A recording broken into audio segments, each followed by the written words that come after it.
Sampurasun, sampurna ingsun. Dijawab, rampes, rampak beres. Supaya ingsun sejati ini mencapai kesempurnaan, menjadi manusia yang paripurna. Rampes itu disambut, rampak beres. Jadi sebetulnya ya, ucapan salam itu mengandung makna sosiologis, penghormatan, tidak mengandung makna teologis. Jadi kalau saya mengucapkan hari ibu, kan saya tidak langsung jadi ibu-ibu.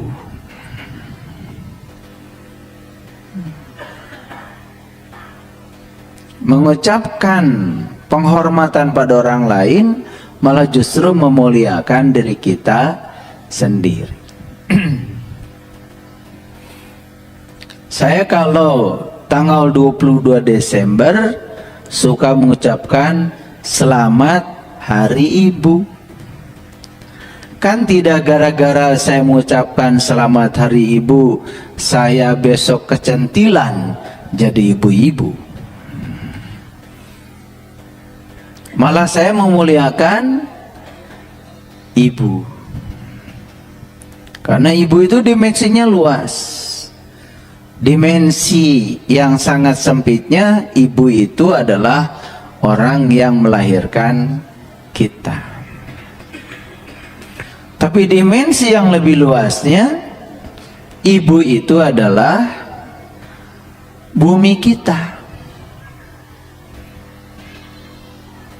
Maka disebut Ibu Pertiwi. Jadi kalau tidak ada bumi ini, orang tua kita juga tidak akan ada. Coba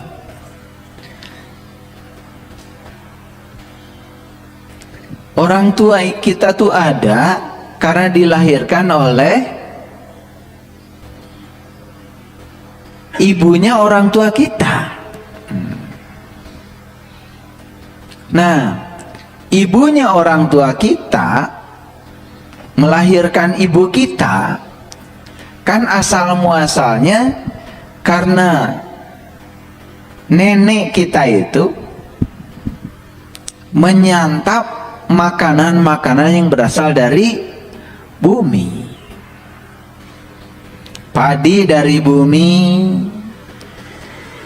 kacang panjang dari bumi, lenca dari bumi, jengkol dari bumi, pete dari bumi. Coba, kan kalau nggak ada bumi, nggak ada itu semua barang-barang tadi itu.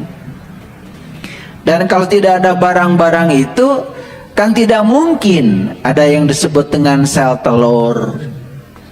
Tidak mungkin ada yang namanya sperma. Ayah kita menyantap makanan dari bumi, ibu kita menyantap makanan dari bumi. Nah, saripati yang di ayah, saripati yang di ibu disatukan dengan cinta kasih, lalu bertemu di rahim ibu. Coba, ada nggak ibu kita kalau nggak ada bumi? Makanya sebetulnya ibu yang sebenarnya itu adalah bumi ini. Makanya bumi ini disebut Ibu Pertiwi. Tapi ternyata bumi ini tidak bisa melahirkan kalau nggak ada bapak. Bapak yang sebenarnya itu adalah matahari. Karena kalau tidak ada energi matahari, tidak terjadi proses fotosintesis. Proses fotosintesis itu ya air dari tanah digabungkan dengan karbon dioksida Lalu ditambah sinar matahari menghasilkan karbohidrat. Efek sampingnya dihasilkan oksigen dan air. Oksigen yang dihasilkan oleh tumbuhan kemudian dimanfaatkan oleh manusia untuk bernafas. Tapi napas bukan oksigen. Ingat, napas bukan oksigen. Kalau napas oksigen, semua orang yang bisa beli ventilator harusnya nggak mati-mati. Kenyataan orang sudah beli ventilator ratusan juta, kan mati juga walaupun dikasih ventilator. Awas, hati-hati. Jadi napas itu jauh melampaui oksigen. Oksigen itu hanya sarana untuk membuat agar jantung dan paru-paru kita berfungsi. Paham ya? Jadi siapa ibu kita yang sebenarnya? Bumi kita ini, di bumi ada apa? Di bumi itu ada daratan, ada lautan, ada gunung, ada sungai.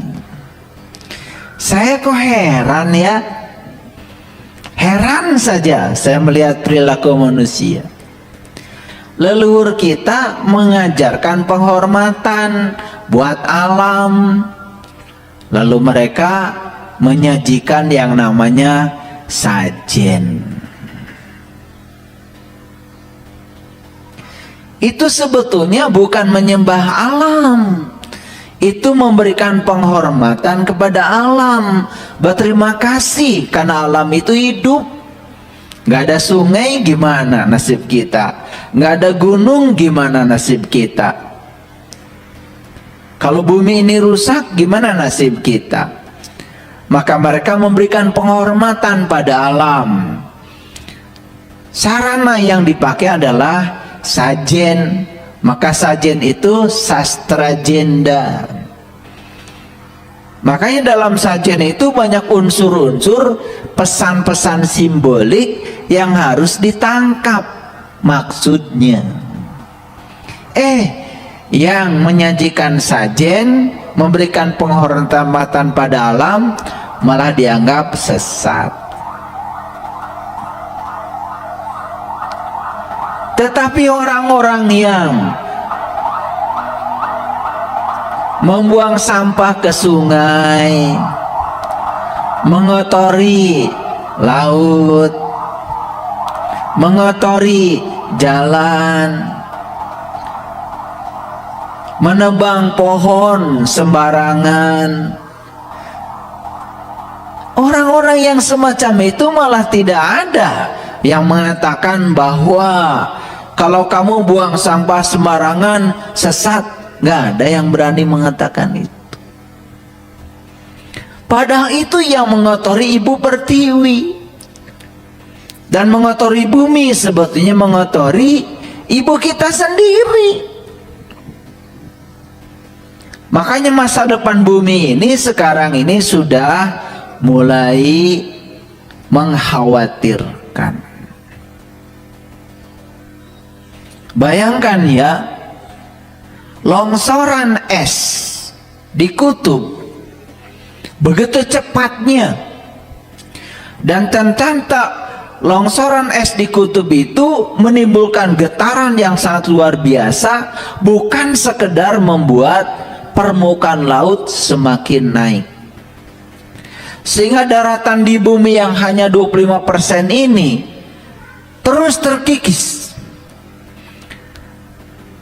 Dan sekarang mungkin sudah kurang dari 25% daratan untuk kita hidup.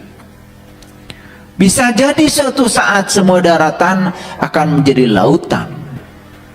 Dan kita siap-siap untuk hidup di permukaan air laut. Kenapa itu terjadi? Akibat perilaku manusia melukai ibu pertiwinya, maka suhu di permukaan bumi terus naik. Itu yang disebut dengan pemanasan global. Kita baru saja menyelesaikan fase namanya El Nino. Jadi El Nino itu ya kemarau yang berkepanjangan. Ternyata El Nino berdampak besar terhadap ekonomi. Karena gara-gara El Nino maka panen jadi mundur, masa tanam jadi mundur, sehingga apa? Ya, persediaan beras menjadi berkurang. Dan sekarang El Nino sudah mulai netral. Nih, bulan Juni ini El Nino sudah netral. Tetapi ternyata sekarang dilanjutkan dengan La Nina. La Nina itu akan turun air di mana-mana dengan badai yang sangat hebat. Sehingga sekarang di mana-mana sudah mulai ya bumi ini digenangi oleh hujan yang terus menerus. Kenapa tidak teratur bumi ini? Karena manusia yang ada di bumi ini hidupnya tidak teratur.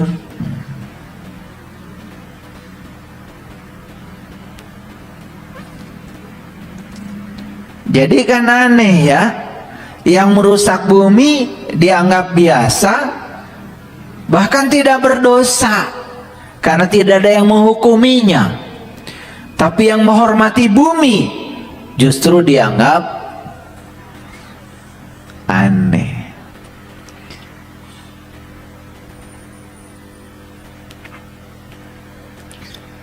Paru-paru dunia itu adanya di Indonesia.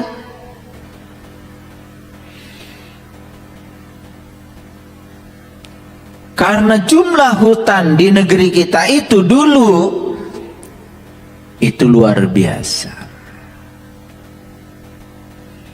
Dan setiap satu helai daun itu menghasilkan oksigen yang berlimpah. Sehingga bumi ini sekarang sudah mulai kekurangan oksigen. Akibatnya apa? Pertumbuhan manusia makin hari makin kerdil. Karena apa? Karena kekurangan oksigen. Maaf ya, kadang-kadang saya melihat kelucuan yang selanjutnya. Ada upacara hari besar agama. Ini upacara hari besar agama loh. Malamnya itu ada kajian, menghadirkan orang tertentu untuk ngasih pencerahan. Dan pasti besok paginya itu sampah berserakan di mana-mana.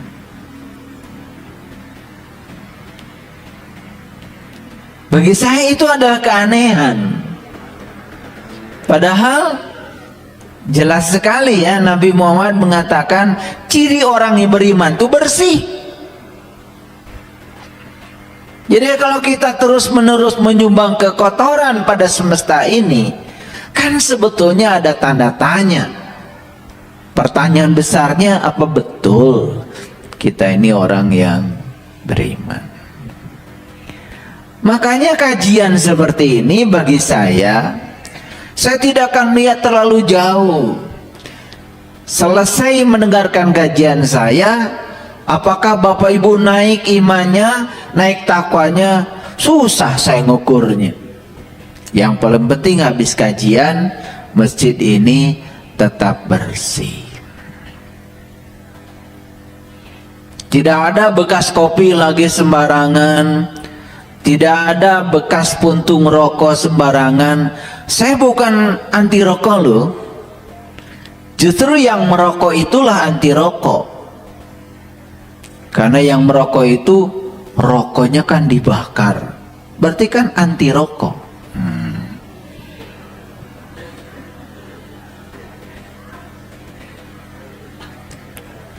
Jadi saya sama sekali tidak usil sama yang merokok. Cuman kalau merokok tolong dong asapnya diisep dan jangan dikeluarkan lagi. Untungnya kalau udah selesai, jika perlu diamankan, telenlah gitu daripada ya, karena setiap selesai kajian seperti ini, itu besok-besoknya itu saya kesini datang, saya mengutin puntung rokok yang dibuang sembarangan. Nah, kenapa pengutinya besok? Karena kalau saya mengutinya hari ini, saya khawatir ketika saya memungutnya ada yang tersinggung. Makanya karena khawatir saya datangnya besok. Nah, jadi oleh karena itu ya, mari kita jaga bumi ini. Karena bumi ini bukan warisan buat kita, tapi bumi ini adalah titipan buat anak cucu kita. Matahari ini umurnya sudah mendekati 7 miliar tahun.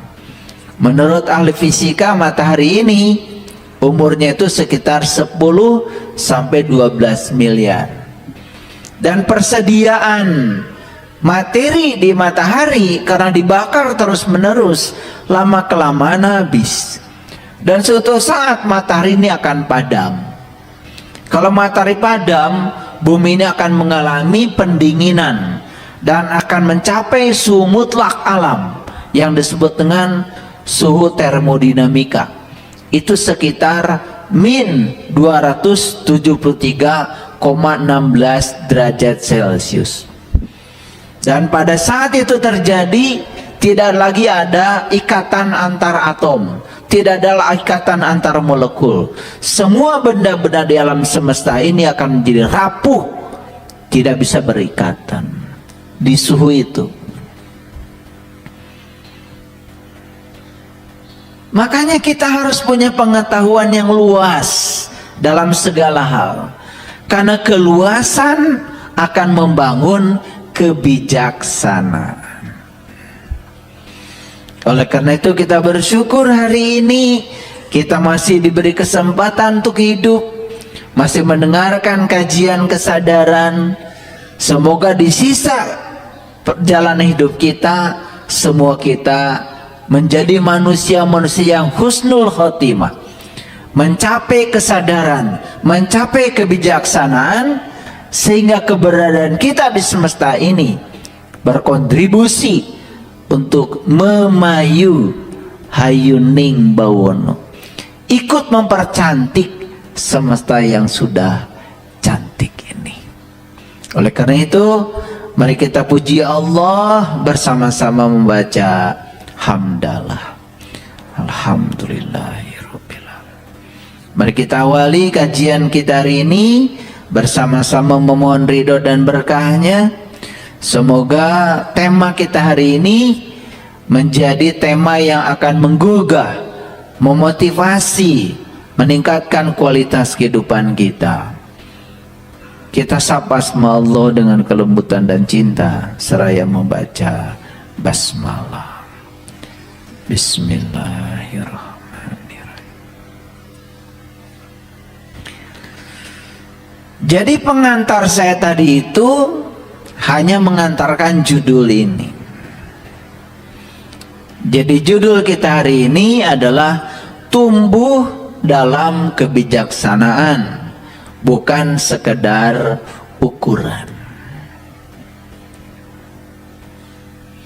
Kalau tumbuh dalam dimensi ukuran, yaitu alamiahnya setiap yang hidup pasti tumbuh. Saya tidak berbicara hidup secara fisik. Kalau kita berbicara hidup secara fisik, maka pertumbuhan yang dimaksud adalah pertumbuhan ukuran. Saya berbicara hidup dalam dimensi rohani, karena kata Rasulullah dalam sebuah hadis, banyak orang yang kelihatan seperti hidup padahal hakikatnya sebetulnya mati. Nah, kalau jiwa kita mati, maka kita hanya akan mengalami pertumbuhan dalam dimensi ukuran, dimensi fisik. Tetapi dimensi kedewasaan, dimensi kebijaksanaan itu tidak tumbuh. Itu yang sebetulnya akan kita bicarakan hari ini. Sehingga setelah ini selesai, kita bisa mengukur apakah saya tumbuh atau tidak. Dan saya bicara pertumbuhan bukan dalam dimensi ukuran fisik, tapi pertumbuhan yang dimaksud adalah dalam dimensi kedewasaan. Apakah kita tambah bijaksana, apakah kita tambah sabar, dan seterusnya. Banyak orang yang datang ke rumah saya minta konsultasi secara pribadi, dan saya memang membuka ruang konsultasi itu. Kenapa pribadi? Supaya lebih terbuka dan saya bisa memberikan solusi lebih tepat. Jika perlu dibacakan dulu tuh ya data yang ada di dalam dirinya, karena dalam tubuh kita itu ada miliaran data. Bayangkan ya, dalam satu sel ada satu DNA. Dalam satu DNA tubuh kita itu, sel tubuh kita ada 3 miliar data. Jadi kalau kita sekarang punya 100 triliun sel, berarti 100 triliun kali 3 miliar. Sebanyak itu data yang harus dibaca. Dan data itu harus diurai oleh kita di kehidupan yang sekarang. Banyak sekali pertanyaan yang diarahkan kepada saya. Pertanyaannya begini: bagaimana caranya supaya saya bisa mencapai kebijaksanaan? Sebetulnya pertanyaan itu pertanyaan wajar. Cuman pertanyaan itu sebetulnya pertanyaan yang tidak perlu disampaikan kepada saya. Karena untuk mencapai kebijaksanaan dalam hidup, setiap kita itu sudah punya jalan sendiri-sendiri, jalan pribadi kita. Kita dijodohkan dengan si A, itu adalah jalan kebijaksanaan. Kita bekerja di tempat ini tertentu, itu jalan kebijaksanaan. Kita punya anaknya 3, 4 dengan karakter yang berbeda-beda, itu jalan kebijaksanaan. Jadi harusnya sadar bahwa sebetulnya jalan kebijaksanaan kita sudah terbentang di hadapan kita. Cuman kita ini lebih suka mencari yang tidak ada, lalu mengabaikan yang ada. Makanya saya bilang, jalan kebijaksanaanmu itu adalah semua peristiwa, semua orang, semua hal yang dihadirkan Allah dalam kehidupanmu, itu jalanmu. Dan kita lupa malah mencari jalan yang lain. Pasangan kita dengan segala karakternya, itu jalan kebijaksanaan. Anak kita dengan segala karakternya, itu jalan kebijaksanaan. Kita jalan hari ini, ketemu si A, si B, si C di jalan. Ada yang menyenangkan, ada yang tidak menyenangkan, ada yang marah-marah, ada yang kebut-kebutan. Itu jalan kebijaksanaan. Jadi buat apa kita mencari jalan di luar diri kita? Karena jalan sudah terbentang di hadapan kita. Pertanyaan sederhananya adalah, bagaimana semua hal, semua peristiwa, semua orang yang dihadirkan dalam kehidupan kita itu bisa meningkatkan kebijaksanaan kita. Nah, bagaimana kita bisa meningkat kebijaksanaannya? Karena kita masih memilah, ini yang saya sukai, ini yang tidak saya sukai. Terhadap yang disukai, kita mencengkram habis-habisan. Terhadap yang tidak disukai, kita menendang jauh-jauh.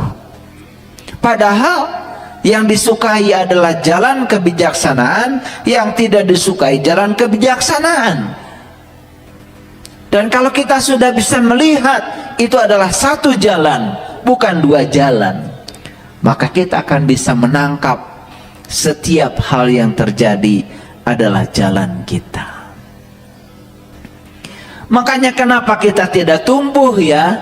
Nah, kalau kita berbicara tentang tumbuh, tumbuh itu kan banyak syaratnya. Yang pertama disebut tumbuh kalau kita sudah hidup.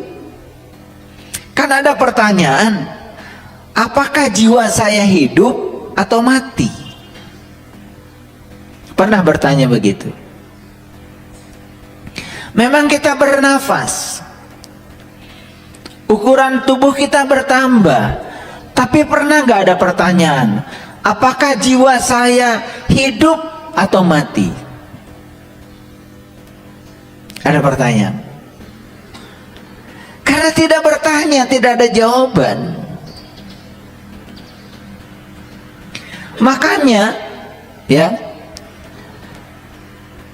ketika kita belum benar-benar hidup dan kita masih mati jiwa kita, maka kita harus mengalami hari kebangkitan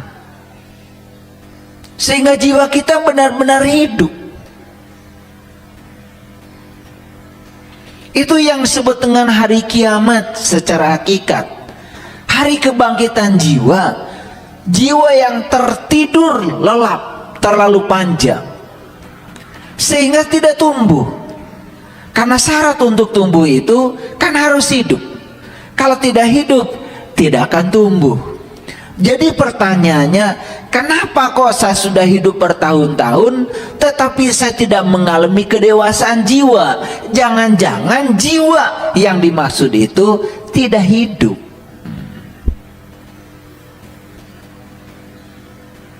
Kan itu masalahnya. Cuman kita tidak pernah menyadari itu. Karena kita hidup seperti kebanyakan orang hidup. Hanya menjalankan kehidupan itu cuman mencari nafkah, kemudian makan, kemudian tidur, kemudian kawin, mencari nafkah lagi, kemudian makan, kemudian tidur, kemudian kawin, udah.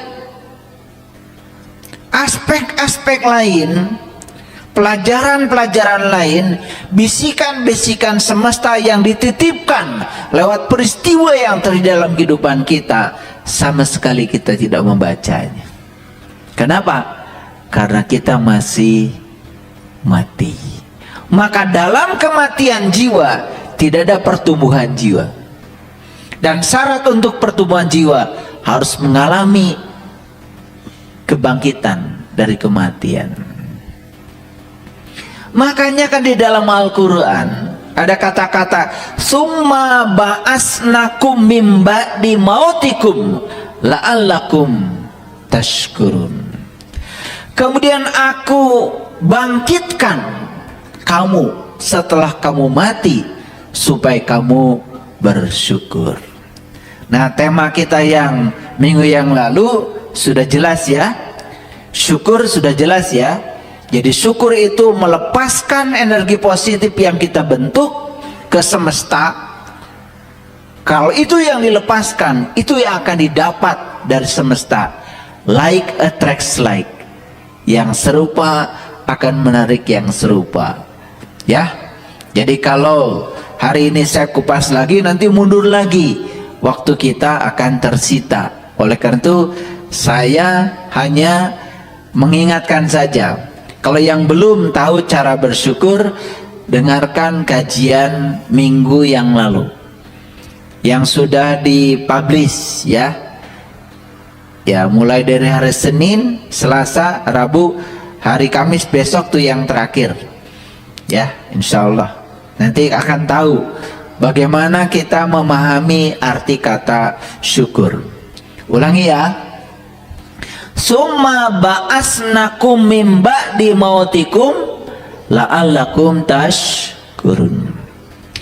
Kemudian aku bangkitkan kamu dari kematianmu supaya kamu bersyukur. Kenapa Allah mengatakan itu? Jadi sebetulnya banyak sekali jiwa-jiwa yang mati. Bukan mati beneran loh. Karena kalau sudah mati beneran kan tidak bisa dibangkitkan lagi. Hidup kelihatannya hidup, tetapi sesungguhnya jiwanya mati. Hidup hanya aspek fisik, sehingga tumbuh itu hanya di dimensi ukuran fisik, tetapi jiwanya, kedewasaannya tidak tumbuh, sehingga tidak muncul kebijaksanaannya. Maka dia harus dibangkitkan dari kematiannya. Supaya apa? La'allakum tashkurun, supaya kamu menjadi orang yang bersyukur. Makanya kalau sudah bersyukur pasti akan berkelimpahan. Makanya saya katakan kan di dalam kajian yang sebelumnya, hati-hati ketika kita berdoa. Berdoa adalah melepaskan energi positif yang kita bentuk. Berdoa sama sekali bukan meminta.